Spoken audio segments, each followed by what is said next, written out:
Hrithik রোশনের blockbuster cinema war মুক্তির ৬ বছর পেরিয়েছে। এবার আসছে সিনেমাটির বহু প্রতীক্ষিত সিকুয়েল, যেখানে ঋত্বিকের সঙ্গে জুটি বেঁধেছেন দক্ষিণের সুপারস্টার জুনিয়র এনটিআর।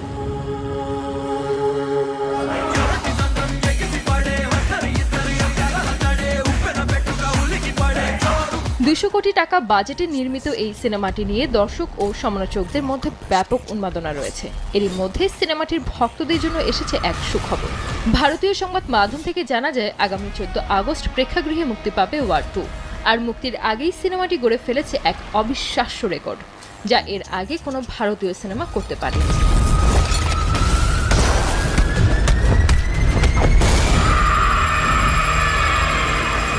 জানা যায়, ওয়ার 2 বিশ্বব্যাপী মোট ৭,৫০০টি স্ক্রিনে মুক্তি পেতে চলেছে। ভারতীয় সিনেমার ইতিহাসে এত বড় পরিসরে বিশ্বজুড়ে কোনো সিনেমা মুক্তি পাওয়ার ঘটনা এটাই প্রথম। ইয়াশ রাজ ফিল্মসের এই হাই